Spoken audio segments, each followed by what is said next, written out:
Bien, siguiendo iniciativas internacionales, Chile se encuentra en pleno debate respecto de políticas de restricción del uso de redes sociales a menores de edad. En específico, el gobierno del presidente José Antonio Kast prepara una iniciativa que en primera instancia buscará generar una verificación de edad y no de identidad.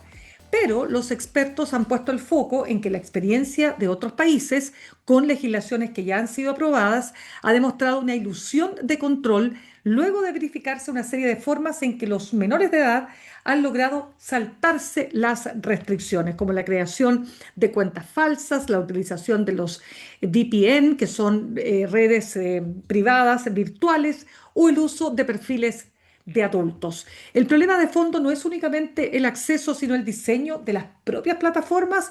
Es parte de lo que queremos conversar a esta hora con Jorge Gallardo, académico del Instituto de Ciencias de la Salud de la Universidad de O'Higgins. Jorge, muchas gracias por estar con nosotros esta tarde.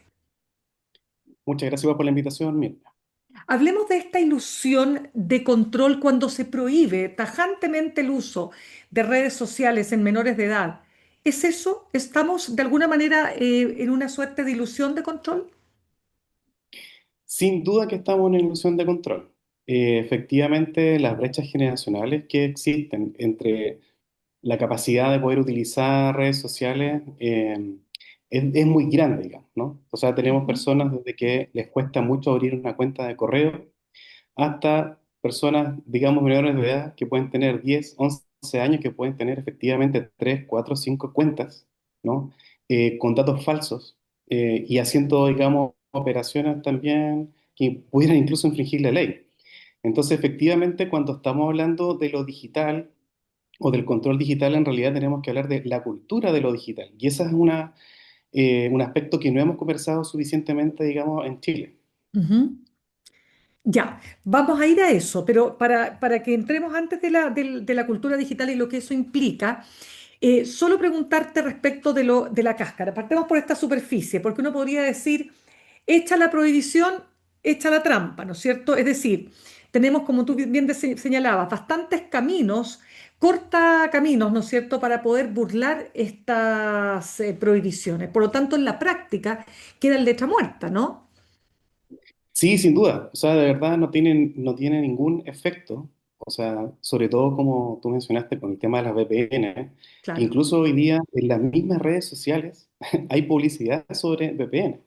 O sea, cualquier persona sin sus datos personales se puede conectar y apareciendo en Internet como que estuviera en otra parte del mundo, con otros datos, con otra edad. Por lo tanto, la verdad es que el hacer esa restricción no va a tener mucho sentido, sobre todo porque entre las personas más jóvenes, ¿no? Y menores de edad se transmiten esta información. En fondo, ¿cómo Correcto. vulnerarla? Entonces, Claro. Ahora, entremos a este punto que tú señalas que es la cultura digital.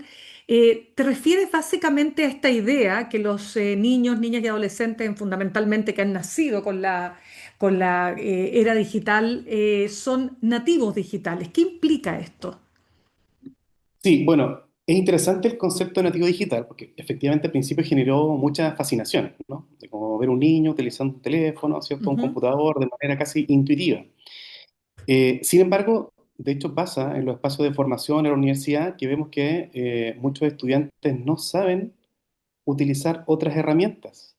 Por ejemplo, para escribir o para construir una presentación o hacer un resumen, sino que Internet solo lo utilizan para intercambiar o tener relaciones sociales entre ellos. Entonces la idea de nativo digital es bien compleja porque de alguna manera crea la ilusión de que ellos tienen absoluto control de lo que ocurre ahí y en verdad no es así, ¿no? No es Mira. así. Porque los diseños, pensemos así, Ujú. los diseños de los teléfonos, de las tablets, de los computadores, están diseñados de manera intuitiva, es decir, que cualquier persona puede utilizarlas rápidamente, ¿no? Sin Ya. embargo, nosotros no tenemos acceso a quiénes son las personas que diseñaron eso. Y segundo elemento, sobre todo con el tema también, si uno quiere, de las redes sociales, que muchos de esos espacios están diseñados para ganar dinero o publicidad. Entonces, la verdad es que decir simplemente nativos sociales y dejar a las personas que simplemente utilicen esto sin dar una discusión al respecto es bastante problemático.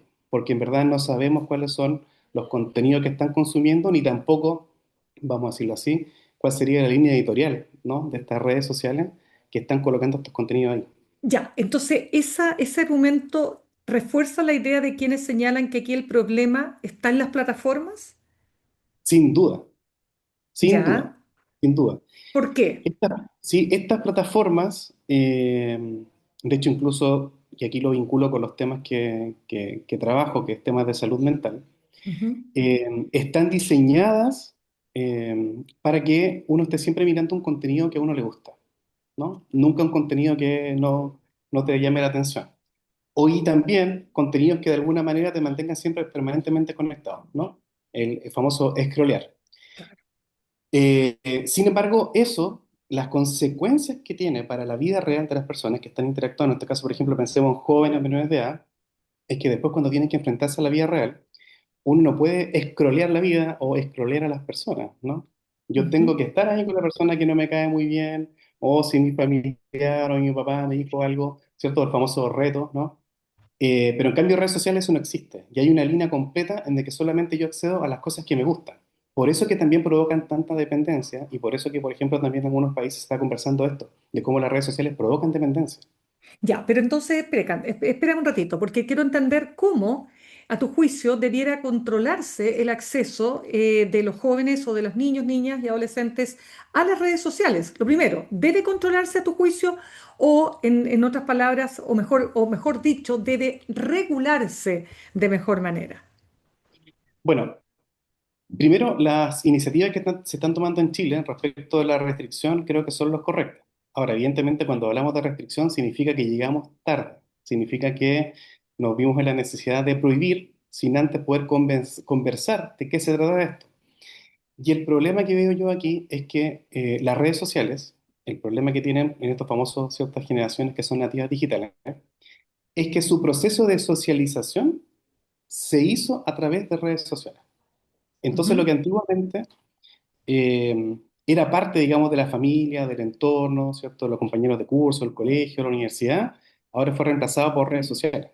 Entonces, es muy difícil que nosotros, si no conversamos que hoy día estas personas crecieron, tomando sus preferencias, ¿cierto? Personales, grupales, sus gustos, sus perspectivas de la vida a través de Internet, eh, queramos, digamos, de alguna manera como prohibirlo rápidamente, obviamente que va a generar una reacción. El problema aquí más grave es que no tenemos ningún control como sociedad de cuáles son los contenidos que están ahí. Y evidentemente, si las redes sociales son una fuente de socialización, por supuesto que eso puede provocar, obviamente, incluir daño. Daño como se ha visto en salud mental. Claro, por eso te preguntaba cuál debiera ser la manera de abordar esto, porque si ya la restricción total no está resultando, ¿cuál es el camino entonces? Conversar de que de Internet está lleno de cosas muy bonitas, pero que esas cosas muy bonitas no necesariamente son la vida real, eso primero. Segundo, poder conversar también dentro de las familias y dentro de, digamos, las comunidades que el uso permanente de redes sociales va a generar distorsiones. De hecho, por ejemplo, ahora mismo, lo que se está conversando con respecto a la inteligencia artificial es que se está generando un vacío cognitivo. Es decir, como ahora pensar a través de inteligencia artificial sería optativo, entonces lo que se está viendo en algunos espacios educativos es que los estudiantes simplemente ya no hacen el trabajo antiguo analógico de ir a buscar algo en un libro o conversarlo, escribirlo, sino que simplemente escribo un prompt en el chat GPT, por ejemplo, Claro. y tengo todo listo. Y el problema de eso es que quedo con la falsa sensación de que yo hice la tarea o lo Y, comprendí y en verdad no. Sobre todo cuando los espacios educativos lo que buscan no es que uno aprenda las cosas, sino que el proceso a través de cómo yo llegué y que obviamente en el camino me puedo equivocar y está bien. Entonces, eso es uno. Y lo otro, a que podamos tomar la iniciativa, que en otros países sí lo están haciendo, justamente, que es volver a los procesos de enseñanza y los procesos de crianza a no depender de redes sociales, que ese creo yo es el gran problema.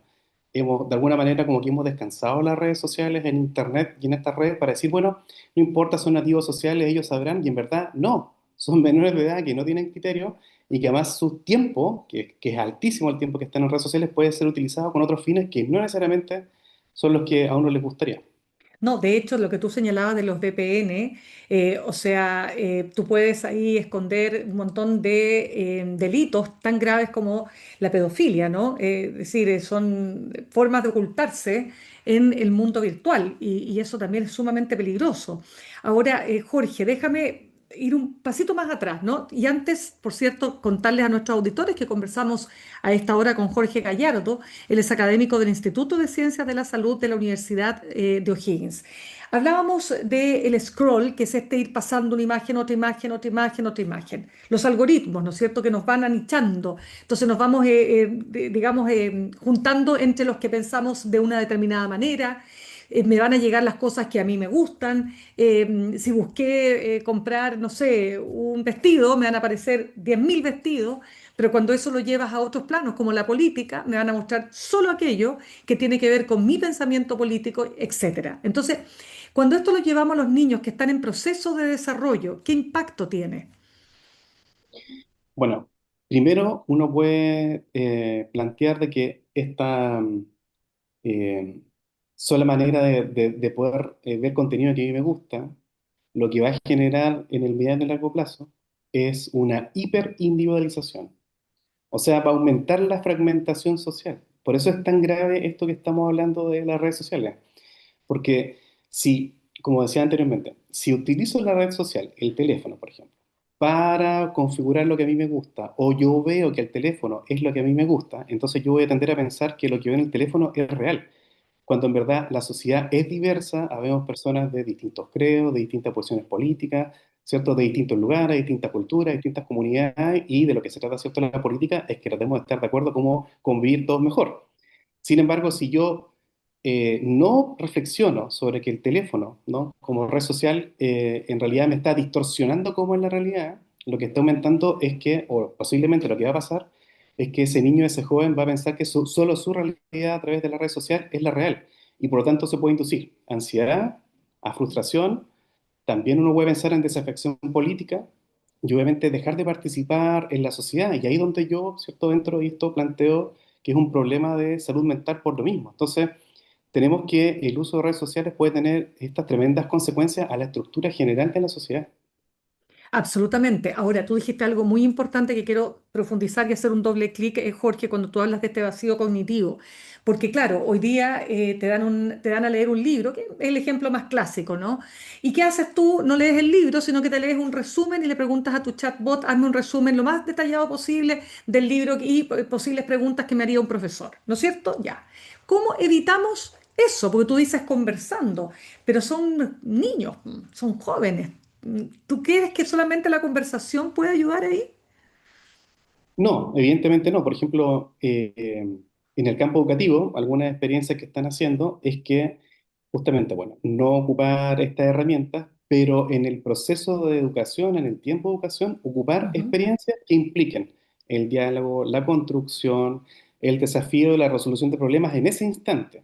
O sea, de alguna manera, evitar la, vamos a decir así, la tarea para la casa, porque Mm. se corre el riesgo de que la tarea para la casa sea utilizada por la IA, y entonces fortalecer los espacios donde Buen yo pueda punto. también plantear la discrepancia, lo que significa, porque además hay otro elemento ahí, Mirna, que creo que es muy importante señalar. Dime. En la sociedad contemporánea también está instalada la idea de estar siempre bien, como el tema de andar siempre positivo, y el Claro. tema de siempre ganar. Entonces, esa presión social se transmite a todos los espacios. Entonces, evidentemente, una familia o un niño o una niña no va a querer sacarse un 4 porque se leyó apenas el libro y entonces prefiere sacar el resumen y sacarse un 7. Entonces, ahí es donde está la pregunta de cómo rediseñamos eso para revalorizar el proceso, no simplemente llegar al resultado. Y eso es algo que también que es bastante complejo. Evidentemente, ahí habría que convocar a otros espacios, ¿cierto? Espacios de la educación a conversar y entiendo que están trabajando sobre esto. De hecho, en algunos dicen que en sí mismo la IA no sería un problema, pero tampoco podemos aceptar la IA como que nos va a solucionar todos los problemas porque efectivamente ya estamos advertidos de estos problemas. O sea, en No, muchos países ya estamos devolviendo, digamos. totalmente. Ahora, déjame preguntarte por algunas medidas. Por ejemplo, el Reino Unido está preparando un toque de queda nocturno de redes sociales para jóvenes para que ellos puedan dormir, dice, lo necesario, centrarse en los estudios, pasar más tiempo con la familia, los amigos. ¿Puede resultar algo así? Es difícil, la verdad. Es difícil, la verdad. Como planteaba hace un momento, la conversación tiene que ser con las familias internas o donde estén Todo, las personas. claro. O sea, ahí Es tenemos que tener sistémico. un acuerdo. Sí, sí, o sea, y por lo mismo, o sea, si llegamos a pensar que una medida que tome un Estado respecto a este control de cómo, bueno, el Estado va a decir a qué hora me duermo, primero, muy difícil que se cumpla, y segundo, significa que llegamos tarde. Y ahí es Mm, donde uno puede decir, o podemos afirmar que entonces, justamente, el uso indiscriminado de redes sociales sin horario o esta ilusión, ¿cierto?, de los nativos digitales, ujú. Sí, nos llevó a este punto, donde en realidad, y digamos, esa es mi posición, no podemos seguir planteando que, bueno, esta es otra tecnología que va a venir. No, porque ya estamos viendo hoy día las consecuencias. Sí, incluso hoy día tenemos investigaciones de que demuestran que si tú como menores correcto.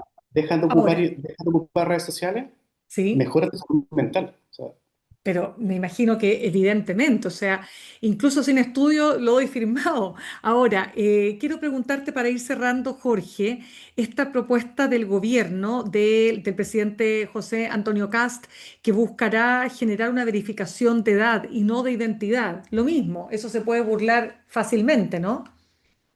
sin duda, sin duda. Ya. O sea, además que en general en Internet lo que ocurre es que cada vez que se prohíbe un espacio, inmediatamente se genera otro donde se sigue conversando o discutiendo o el Uf. contenido o lo otro que está ahí. O sea, ¿Y eso qué, es muy difícil. Claro, ¿y qué responsabilidad entonces tienen las plataformas? Ahí ya como para decir, ¿qué cambios podrían hacer las compañías que están encargadas, ¿no? Para que efectivamente tengamos una posibilidad de ir contrapesando este poder implacable del algoritmo y en definitiva de todo lo que lleva la inteligencia artificial.